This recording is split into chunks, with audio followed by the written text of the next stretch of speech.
मेरे शोहर ने या मेरे एक्स हस्बैंड ने इतना जुल्म कर दिया है, या मेरा जो शोहर है मुझ पे चीट कर रहा है, तो मुझे क्या करना चाहिए? मेरे दिल को सुकून नहीं पड़ता, मैं ऐसा क्या करूं कि मुझे ठंड पड़े और मैं उसका तमाशा देखूं? इसका सोल्यूशन मैं आपको बताती हूँ। चाहे वो आपकी लाइफ में कोई ऐसी फीमेल है जिसने आपके साथ गलत किया है, चाहे वो कोई मेल है, किसी भी ऐसे इंसान को जिसने आपको किसी भी कैपेसिटी में डैमेज करने की कोशिश की है, चाहे उसने आपका अपना बन के आपकी पेट में छुरियां मारी हैं, इमोशनली आपको डैमेज किया है, आपसे रिश्ता बना के आपको चीट किया है, आपको यूज़ किया है, आपको ये फील करवाने की कोशिश की है कि आप वर्थलेस हैं, तो पहली बात ये समझें, हर एक्शन के पीछे एक इंटेंशन होता है, एक मकसद होता है।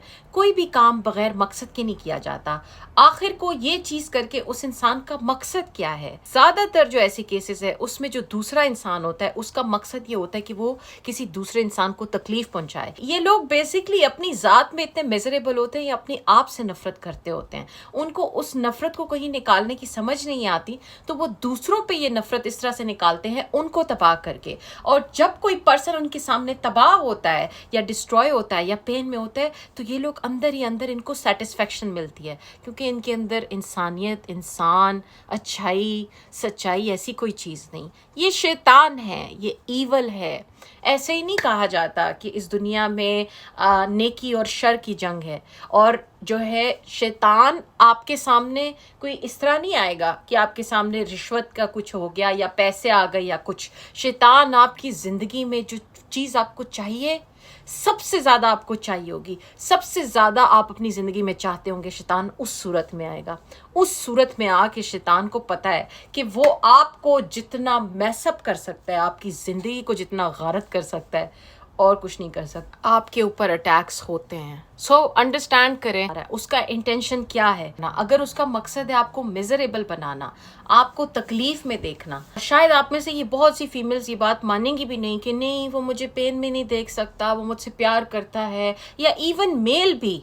इतना ज़्यादा आप लोगों को अब्यूज़ किया जाता है कि आप लोग इस बात को समझ ही नहीं पाते, या मानना भी नहीं सकते, या अंडरस्टैंड भी नहीं कर सकते कि अगला पर्सन ये सारा तमाशा इसलिए कर रहा है ताकि आप अब्यूज़्ड रहें, ताकि आप कंफ्यूज्ड रहें, ताकि आपके सेंसेस ना काम करें, ताकि आप मिजरेबल रहें, ताकि वो जब जब चाहें आपकी ज़िंदगी में वापस आएँ, आपको जितना वो चाहे यूज़ करें, उसके बाद वो चलते बने। अगर आपकी लाइफ में ऐसा कोई इंसान है, तो मेक श्योर आज मेरे साथ बैठ के मेरा हाथ थामे मुझसे वादा करें, या अपने आप के साथ कमिट करें कि आप उस इंसान को उसके मकसद में कामयाब नहीं होने देंगे। जिस इंसान ने आपकी ज़िंदगी उजाड़ी है, आपका वजूद ख़राब किया है, आपका दिमाग ख़राब करके रख दिया, आपके पैसे लूट लिए हैं, क्या कुछ नहीं किया उसने आपके साथ, तो आप क्या उसके मकसद में उसको कामयाब होने देंगे? नहीं। आपने सबसे पहली बात इधर आपने इरादा करना है, मैं इस इंसान को इसके किसी भी इरादे में कामयाब होने नहीं दूंगा या नहीं दूंगी, जो मर्जी हो जाए। उस इंसान का पहला काम यही है कि वो आपको मिजरेबल बना दे, वन बाय वन। मिजरेबल आपने नहीं बनना, चाहे आप अंदर से मर जाएं, चाहे आपका दिल ना करता हो। मुझे फीमेल क्लाइंट्स कहती हैं कि हम खाना खाते हैं तो हमें टेस्ट नहीं आता, हमारा कपड़े पहनने का दिल नहीं करता। वो सहर हयात की वीडियो देख लें, वो क्या कहती है कि मेरे शौक मर गए हैं, मेरे अरमान मर गए हैं। एक वक्त होता था कि उठना होता था, तैयार होना होता था, चीज़ें करनी होती थी, सब शौक मार दिए दुनिया ने। नहीं, आपने कभी भी अपनी पेन का किसी को पता नहीं लगने देना। आपने अपनी पेन जो आपके दिल में लगी है उसको ताकत में बदलना है। आपने कभी भी मिजरेबल नहीं बनना, चाहे आपको मज़ा आए या ना आए। आपने अपनी पसंद के खाने खाने की कोशिश करनी है, चाहे आपका दिल करे या ना करे। आपने उठ के अपनी पसंद के कपड़े पहनने हैं, आपने तैयार होना है, चाहे आपको शीशे में देख के लगे कि ये चेहरा आपका नहीं है, आपने अपनी तारीफ करनी है। चाहे आपको कोई गले लगाए या ना लगाए, आपने खुद को हग करना है, आपने खुद से प्यार करना है, आपने खुद अपना साथ देना है। इसमें जो एक बहुत अच्छी प्रैक्टिस है वो ये है, जो कोई भी इंसान नार्सिसिस्टिक अब्यूज़ से गुजरता है, ख़ासतौर पे बड़ी एज में, या टॉक्सिक नार्सिसिस्टिक लोगों के बारे में मैंने कल बात की है, आप वो वीडियो जाके देख सकते हैं कि वो वीडियो क्या है। अगर आप इन तमाम चीज़ों से गुजरे हैं, इट मीन्स कि आपकी फैमिली में जब आप छोटे थे, आपकी नियर फैमिली में शायद आपका कोई पेरेंट है, कौन है मैं नहीं जानती, कोई ना कोई नार्सिसिस्टिक पर्सन था, वहाँ से ये चीज़ आपकी लाइफ में बार बार आ रही है। तो आपने इसके लिए क्या करना है, आपने इमेजिन करना है। इस केस में भी अगर आपकी लाइफ में कोई बहुत बड़ा हादसा हो गया, आप बहुत बड़ी तकलीफ से गुजर गए हैं, तो आपने इमेजिन करना है अपनी छोटी नन्ही मुन्नी सी जो आपका वर्जन है, जैसे एक छोटी सी रमशा है, आप उसको मैं उसको इमेजिन करूँगी और उसको इमेजिन करके मैं उसको गले लगाऊंगी और उसको बताऊंगी कि I am sorry, I know कि आप बहुत हर्ट हो, लेकिन अब मैं आ गई हूँ, अब दोबारा ऐसे नहीं होगा, प्लीज़ अब आप सेफ हो। आपने ये प्रैक्टिस अपनी तमाम वर्जन्स के साथ करनी है। Sometime 7 year old, sometime 11 year old, 15, 20, 23, जब जब आपको लगे कि आप अपने आप से नफरत करने लगे हैं, आप अपने आप से बेजार होने लगे हैं, आपको अपनी ज़ात में कोई इंटरेस्ट नहीं रहा, अपनी सिर्फ आंखें बंद करें, आपको अपना एक वर्जन नज़र आएगा। आपका वो वर्जन आपसे हीलिंग मांग रहा है। आसान सा तरीका है हील करने का। एनीवे, ऐसे लोगों को आपने कभी उनके मकसद में कामयाब नहीं होने देना। अगर आप एक यंग लेडी हैं, आपकी डिवोर्स हुई है, शायद आपका बच्चा है, नहीं है, आई डोंट केयर, ज़िंदगी ख़त्म नहीं होती है। अपने दिल को प्यार की तरफ खोलना सीखें। ये बातें कहना ठीक है, मैं मानती हूँ ये बड़ा मुश्किल होगा आपके लिए कि आप अपने दिल को दोबारा ओपन करें, ट्रस्ट करें। इन चीज़ों पे बहुत ज़्यादा हीलिंग रिक्वायर है, बहुत ज़्यादा पेशेंस रिक्वायर है। लेकिन ये कहना कि नहीं अब मैं इन चीज़ों पे नहीं आती, आप एक विक्टिम मोड में हैं। अपनी पावर को पहचानें। कोई इंसान या कोई सांप अगर मुझे डस लेगा क्योंकि मैं गार्डन में गई, तो क्या मैं गार्डन में जाना छोड़ दूंगी? नहीं, मैं ध्यान से गार्डन में जाऊंगी। मैं अपने मेजर साथ लेके जाऊंगी कि नेक्स्ट टाइम मुझे कोई सांप ना डस सके, ताकि मैं गार्डन में जो फूल लगे हैं, गार्डन में दरख्तों पे जो फल लगते हैं, मैं उनका मज़ा चखूं। आपने अपनी ज़ात को गिव अप नहीं करना है, आपने अपनी आइडेंटिटी को गिव अप नहीं करना है, कुछ भी हो जाए। ये लोग जो हैं नार्सिसिस्ट लोग, आपकी ज़ात को इरोड करते हैं, ज़ीरो करते हैं। अगर आपके पास कोई नहीं है जो आपको बता सके कि आप कितने इम्पॉर्टेंट हैं, या आप कितनी हसीन हैं, या आप कितनी प्रेशियस हैं, तो मेरी बात सुने। मैं आपको कहती हूँ, कोई वजह है जो आप मेरी आवाज़ सुन रही हैं, कोई वजह है जो आप तक ये पैगामात पहुंचाए जा रहे हैं। इस दुनिया में कोइंसिडेंसेस नहीं होते, इन बातों को भूल जाएं। ये तमाम चीज़ें स्पिरिचुअली प्लान्ड हैं। सो अंडरस्टैंड, आपकी बहुत ज़्यादा वैल्यू है, आप बहुत वर्दी हैं, आप प्यार के लायक हैं, आप उस प्यार के लायक हैं जो आपने तमाम लोगों को पूरी ज़िंदगी अपने सीने से दिया है। अब वक्त आ चुका है कि आपका दिया हुआ प्यार आप तक वापस आए, लेकिन ये आप डिसाइड करेंगे। आज मेरे साथ कमिट करें, आप अपनी ज़ात को गिव अप नहीं करेंगे, अपनी आइडेंटिटी को जो आप जेन्युइनली हैं आप उसको नहीं छोड़ेंगे। और क्योंकि नार्सिसिस्टिक अब्यूज़ से गुजरने वाले लोगों के दिमाग में इतनी ज़्यादा कन्फ्यूजन डाली जाती है, इतना ज़्यादा उनको टॉर्चर किया जाता है कि उनको याद ही नहीं रहता कि वो क्या हैं, या उनको याद ही नहीं रहता कि चीज़ें क्या हुई हैं।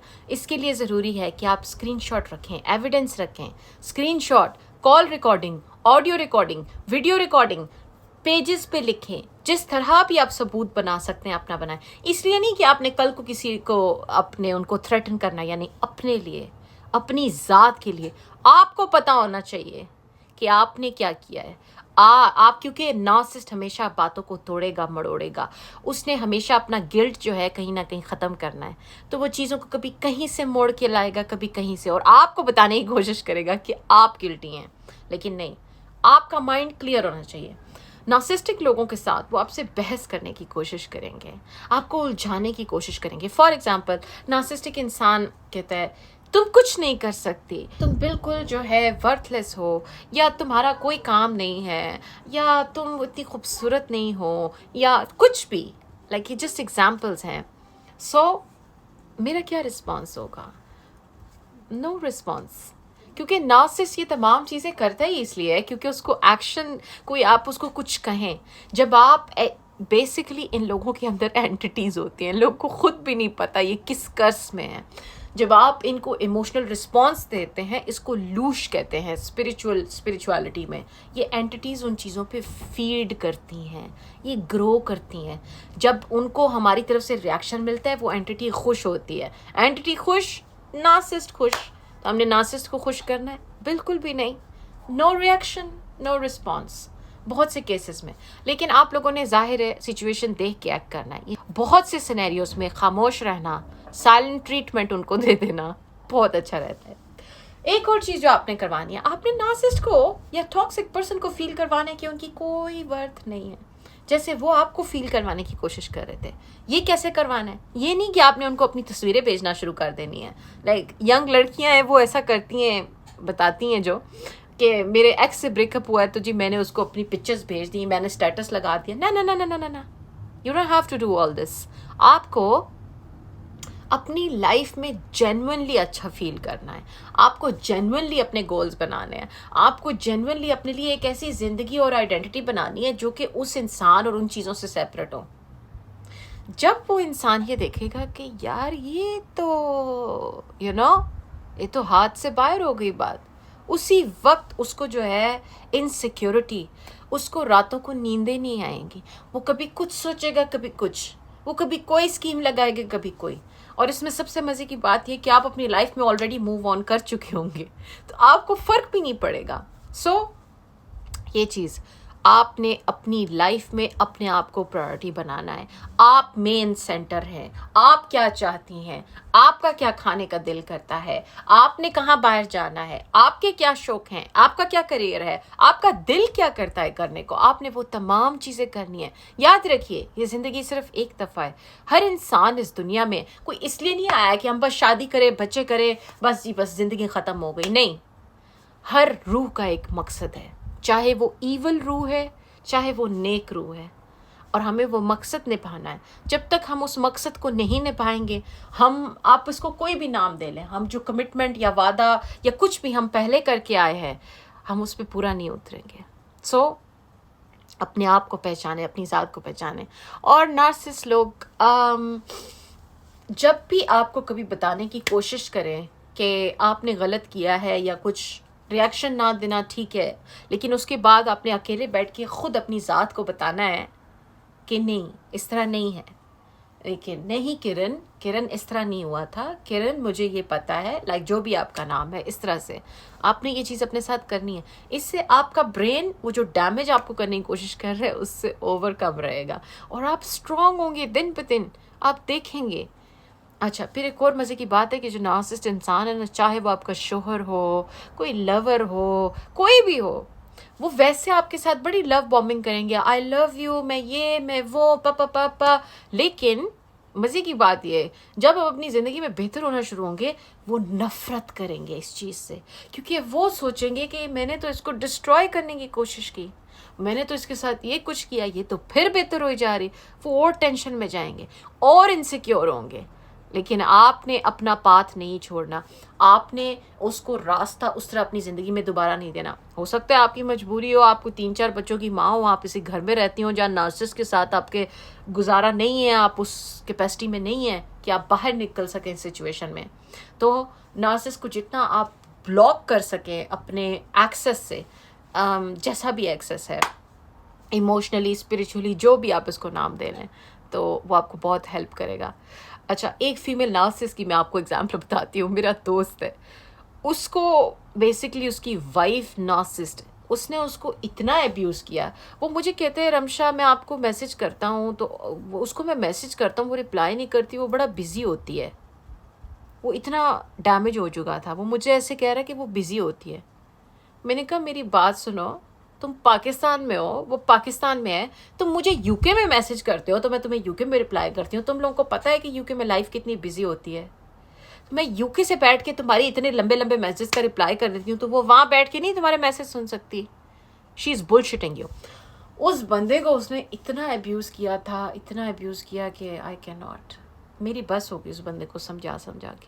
उसके बाद फिर एक मोमेंट ये मतलब आया, इवन अभी भी क्लाइंट्स के साथ ये मोमेंट आता है, मुझे अपनी बातें या सेशंस कर रहे होते हैं तो मेरा दिमाग ट्रिगर होने लग जाता है कि यार बस, इनफ, आंखों के सामने है सब कुछ, लेकिन क्योंकि आपको अब्यूज़ इतना किया जाता है तो क्या करें। खैर, और क्या करना है जी नार्सिस के साथ। हमने नार्सिस के साथ, जैसे सिद्धू मूसेवाला कहते हैं ना कि डारा बन बन आवांगे असी गोलियां दे नाल मुकरे नहीं, पुल के सत्ता दे लेना मोतियां सगाता नू। आपने डार बन बन के उसकी ज़िंदगी में आना है। ऐसे नहीं आना कि उसको फ़ोन करने हैं या कॉल्स करनी है या उसके पास बैठ बैठ के उसको बताना है। नहीं नहीं नहीं नहीं, आपने अपने आप को इतना इम्प्रूव करना है, इतना अच्छा करना है कि लोग उसके पास जाके आपकी बातें करें। उस वक्त जो उसका सोल शेक करेगा, उस वक्त जो उसको चिंगारियां लगेंगी ना, ट्रस्ट मी वो चिंगारी कुछ भी नहीं है उसके आगे जो उसने आपको लगाने की कोशिश की है। क्योंकि ये क्या नाम दें, शैतान भी कहना मुझे छोटा लफ्ज़ लगता है। ये शैतानियत से भी कोई, इसको कर्स कहते हैं। ये किसी को बड़े बरसों का किसी ने किसी के साथ अब्यूज़ किया हो तो किसी की आह लगे तो ऐसी क्रिएचर्स पैदा होती हैं, मुझे यही लगता है। खैर, और नार्सिसिस्ट के साथ हमने क्या करना है। नार्सिसिस्ट अगर आप फासले पे हैं उनसे, अपने दिमाग के पीस के लिए आप उनको ब्लॉक भी कर सकते हैं। आप जिस तरह वो आपके साथ कर रहे हैं, समटाइम्स आप उनके साथ सेम ट्रीटमेंट करें। उसके बाद देखें उनको कितना गुस्सा आएगा, वो कितना चिढ़ेंगे, उनको समझ नहीं आएगी वो आपके साथ करें तो क्या करें। नार्सिसिस्ट से दूरी ही निजात है, इसके अलावा कोई ऑप्शन नहीं। आज करें, कल करें, परसों करें, कैसे करें, कब हो, आई डोंट नो। लेकिन ये बात याद रखें कि नार्सिस से आपने बड़ी स्ट्रेटेजिकली आपने अपनी दूरी का एक प्लान बनाना है, और वो प्लान आपने किसी के साथ शेयर नहीं करना है अनलेस कोई बहुत आपके साथ मुखलिस हो। सॉरी टू से, इस दौर में हमारे बहुत से करीबी रिश्ते भी मुखलिस नहीं होते, तो बहुत ध्यान से। और समटाइम्स बहुत से लोग, मुझे ऐसा पता है जो लोग मेरी वीडियोस देख रहे हैं, आप वो लोग होंगे जिनको अपने करीबी रिश्तों से इतना ज़्यादा अंडरस्टैंडिंग या वो चीज़ नहीं मिली होगी जितनी आपको बाहर के लोगों से मिल रही होगी। तो मेक श्योर आप सही पर्सन को चूज़ करें। अपना एक केयरफुली आपने प्लान बनाना है और उस प्लान को आपने एग्जीक्यूट करना है, और आपने नार्सिसिस्ट को पता भी नहीं चलने देना। उनके सामने आपने वही ड्रामा, वही कमज़ोर बनना। देखिए, इस दुनिया का जीतने का सबसे बड़ा तरीका है, जिस वक्त आप कमज़ोर हैं आपने स्ट्रॉन्ग अपने आप को शो करना है। जिस वक्त आप अंदर से स्ट्रॉन्ग हैं, आप अपने आप को वीक शो करें। ये बहुत बड़ी एक आप कह लें कि ट्रिक है। अगर आप इस दुनिया में सक्सेसफुल होना चाहते हैं, अगर आप इस माशरे को कंकर करना चाहते हैं, आप किसी भी चीज़ को कंट्रोल करना चाहते हैं, ये स्ट्रैटेजी अपना लें। कोई आपके साथ झूठ बोल रहा है, नार्सिसिस्ट झूठ बोल रहा है, आप उसके सामने स्टूपिड बन जाए, कहें हाँ ऐसे ही है, हाँ ना मुझे पता है, यू नो। एक और चीज़ जो मुझे एक फीलिंग है, मेरी इंट्यूशन है, जो लोग मेरी वीडियोस को देख रहे हैं, आप इस नार्सिसिस्ट का जो आपकी लाइफ में, आप उसका सबसे बड़ा कार्मा है। आप उसको कहते नहीं है लास्ट स्टेज पे जो बला आती है जिसके बाद सब कुछ तहस नहस होने लग जाता है, आप वो इंसान है नार्सिसिस्ट की लाइफ में, और आप उनका कार्मा थे और वो आपका कार्मा थे। आपने जो काटना था काट लिया, लेकिन गेम अभी शुरू हो रही है, ख़त्म नहीं हो रही। आपकी बर्बादी का किस्सा शायद ख़त्म हो गया हो या हो रहा हो, उनकी बर्बादी का किस्सा चल रहा है और चलेगा। और मैं आपको एक मज़े की बात बताऊं, ऐसे लोगों का कार्मा क्या है। लिटरली मैं अपनी ज़िंदगी के एक्सपीरियंस से आपको बता रही हूँ। ये जो लोग हैं नार्सिसिस्ट लोग, जो समझते हैं कि हम दूसरों को यूज़ कर रहे हैं, लिटरली कार्मा इस तरह से चीज़ों को प्लान करता है कि जैसा बिहेवियर ये दूसरों के साथ करते हैं, लोग भी इनके साथ ऐसे ही करते हैं। Exact ditto 100% same behaviour. क्योंकि ये मजाक नहीं है जब हम कहते हैं जो आप इस दुनिया में दोगे वो पलट के आएगा। तो अगर आपने धोखे दिए हैं, आपने चीट किया है, आपने अब्यूज़ किया है, यही चीज़ें आपको वापस आनी हैं। तो ये उनका कार्मा है। इसलिए मेरी बहन, मेरे भाई, जो भी हैं, आप अपना टाइम इन बातों में ज़ाया मत करें कि उसके साथ क्या होगा, उसने मेरे साथ ये किया। Leave it. आसान नहीं है, मुझे पता है, बड़ा गुस्सा आता है, बड़ी तकलीफ़ होती है। इंसान कहता है मैं कैसे छोड़ दूँ, मैं जान से ना मार दूँ, मैं ये ना कर दूँ, मैं वो। लोग लिटरली ऐसा कहते हैं सेशंस में। लेकिन सबको उनके हाल पे छोड़ दें, अपनी ज़ात पे फोकस करना शुरू कर दें। जो इंसान जैसा करता है उसको उसका कार्मा मिलता है। अपनी ज़ात पे फोकस करें, अपने आप को बेहतर बनाएं। आप लोगों की लाइफ का कोई ना कोई मिशन है, बात मैं सेंस करके इंट्यूटिवली कह रही हूँ। आप लोग खामखा मेरी आवाज़ को नहीं सुन रहे, आप लोग खामखा इस फ्रीक्वेंसी पे नहीं हैं, क्योंकि हर इंसान की एक फ्रीक्वेंसी होती है जिस पे वो वाइब्रेट करता है। तो अगर आप मेरी ज़िंदगी में किसी भी, या मैं आपकी ज़िंदगी में मौजूद हूँ, that means there is something. क्या वो हीलिंग है? क्या वो इंसानियत के लिए एक बड़ा मकसद है? क्या वो अपने घर वालों के लिए कोई ऐसा काम है? लिटरली आप लोग, आपकी जो रूह है, अगर हम स्पिरिचुअली, एस्ट्रोलॉजी, न्यूमरोलॉजी, कोई भी आप नाम दे लें, हम जब देखें तो हमें पता चलता है कि हर रूह किसी मकसद से आती है। तो आपका अपने मकसद को पहचानें, उस मकसद को पूरा करें। जब आप उस मकसद को पूरा करेंगे, उस वक्त जो आपको खुशी, आपको फुलफिलमेंट, आपको जो प्रॉस्पेरिटी, आपको एक कॉस्मिक अलाइनमेंट फील होगी, वो आपको कभी अपनी लाइफ में पहले फील नहीं हुई होगी, क्योंकि उसको कहते हैं रूह की फुलफिलमेंट। सो अपने आप को अलाइन करें, बुरे लोगों से दूर रहें, बुरे लोगों को अपने इरादे मत बताएं, अपनी कोई भी चीज़ उनके साथ शेयर ना करें। पार्टनर है तो जितना कम इंटरेक्शन उतना बेहतर। ये जंग आपकी जंग है, आपने इसको खुद लड़ना है। तो बहादुर रहें, डटे रहें, बने रहें, अपने सच पे कायम रहें। कभी भी बुरे लोगों के लेवल पे जाके उनको उस तरह मत compete करें। या अगर कभी आपको गुस्सा भी आए, आप कहें कि भाई मैं नार्सिसिस्ट के साथ ये करता हूँ, नहीं, रुक जाएं, क्योंकि बाद में शायद आप इन चीज़ों को रिग्रेट करें। तो प्लीज़ अपनी ज़ात पे फोकस करें। और बाय द वे, जिसने मेरे चैनल को अभी तक सब्सक्राइब, लाइक, शेयर नहीं किया, मैंने उसको इस क्लिप से चुटकी काट देनी है। सो प्लीज़ मेरे चैनल को सब्सक्राइब करें, बेल आइकन का बटन दबाएं, इस वीडियो के नीचे कमेंट करके बताएं आपको वीडियो कैसी लगी, इसको लाइक करें, शेयर करें हर जगह। ये बातें सिर्फ किताबों की पढ़ी बातें नहीं हैं, ये ज़िंदगी के जो है ना, धक्के खा खा के ये बातें मेरे दिल से निकलती हैं। ये बातें सिर्फ, और मैं यहाँ पे कोई ऐसे ही नहीं बैठ गई कि मैं यूट्यूबर बन जाऊँ, नहीं। मेरे सोल का मकसद है कि मैं इंसानियत को ये बातें बताऊँ। ये मकसद क्यों है, इसके पीछे एक बहुत बड़ी रीज़न है जो आने वाले वक्त में आप सबके सामने आएगी। But it's only for the good, only for the betterment of humanity. मेरा साथ दें सच को फैलाने में, अच्छाई को फैलाने में। जितने लेवल पे आप कंट्रीब्यूट कर सकते हैं करें। किस टॉपिक पे वीडियो देखना चाहेंगे प्लीज़ मुझे बताएं। Take care everybody, this is your host Ramsha Chaudhary from London, signing off. खुदा हाफिज।